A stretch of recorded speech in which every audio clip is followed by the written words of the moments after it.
Hi, I'm Jill Zarin from The Real Housewives of New York City, and I got spotted in Boston. During the show, we all know about the controversy with Jill and Bethenny and what have you. If Bethenny had reached out to you and she had said during that time period, you know, I need your help, Gloria, you know, and you knew Jill wasn't talking to her at that time or what have you, would you have embraced her? What would you have said to her? At which point in their argument? Oh, no. At the beginning, when I tried Jill to just reach out used to Bethenny a few times. The problem is Bethenny didn't want to reach out to me. Clear the atmosphere. The first time I spoke with her, she got it, and it was great. And the second time I spoke to her was when she was pregnant, way back in September. And I called her after that, and she never called me back. So that's fine. I mean, I wasn't angry or anything, but it's relationships that are one way are one way. That's what it is. Jill, I have to tell you, you've probably seen it. Coming in here, I saw you on the cover of Us magazine. How excited was I? How excited was I when I got the cover? Still don't think oh my God. What is These gifts. What is the feeling like now that you're to that level of stardom, that you see yourself on the cover of these magazines? It's like it's not even me. I feel like it's somebody else. It's like an out-of-body experience. Still the same daughter, mother, sister, pain in the ass, you know, everything. I'm still the same. And they want closure. They got record ratings because everyone wanted to know about the Jill and Bethenny.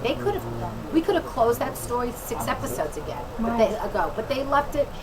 It dragged out the whole season. They wanted to drag yeah. it out for ratings, Yeah. and but now it's time to say enough with the haters. I said I tried to make peace with Beth. I lived every word I said in the book.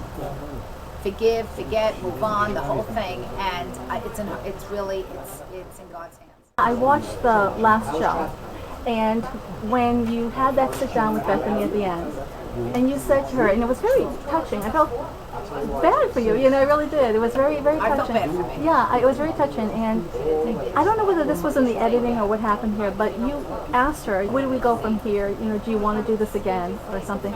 And there was no response. We didn't see a response on Bravo as to what she said.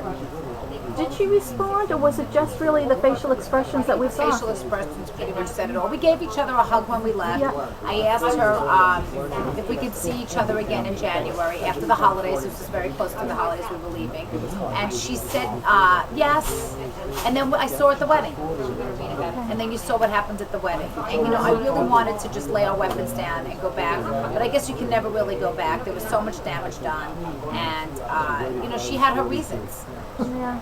And she's entitled to it. And quite frankly, at this point, I don't know if even I want to, in the sense that it can never go back to where we were. I wouldn't want it to be, and I don't know. I don't know if there's enough room in either one of our lives for that kind of a relationship. There's a reason I walked away from it. Yeah.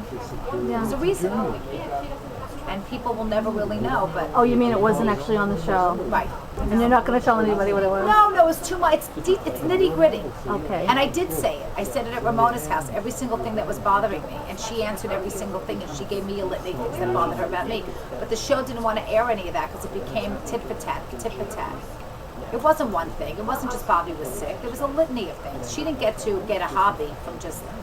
No, the hobby is what started it. Right. The cancer came after. Right. So there was a build-up to her screaming at me on the phone, which, by the way, that message was so much worse than you ever heard on TV. A 3-minute message, you heard 30 seconds.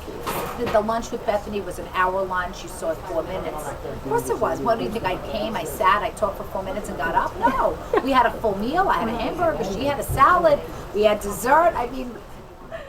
Yeah, all these so scenes, everything's edited down. Well, it's cut down. And what they decide the to meat. show. Yes. It's the meat of it and the essence of it, and that's what they try to get to. Sometimes they get it better than other times, and they'll admit that. Do you think that all the characters that we've seen, because now with there's 2 new ones in, I know that Bethenny is going off to her own show. Yes. Whether she stays or not, we don't know. But we don't know. But do you think that all the characters will be staying aside from Bethenny? Well, I think everybody wants to come back. I think I'm the only one who really, honestly, isn't sure I want to come back. Really? You're not I'm like sure? 50-50. I'm really 50-50 because I could sell you why I want to come back. And I could sell you why I shouldn't come back. So you're still deciding? But by the way, they haven't made me an offer. Oh, okay. They haven't made anyone an offer yet. And I don't know. I gave them my my person, and I don't like how they destroyed my image this year.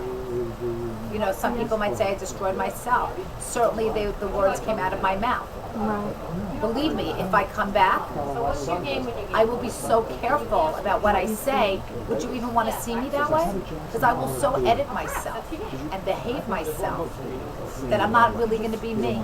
Oh, that would How be. could I be? I'm so judged. You were saying that the execs do like the drama. They tell the people on the show we want more drama.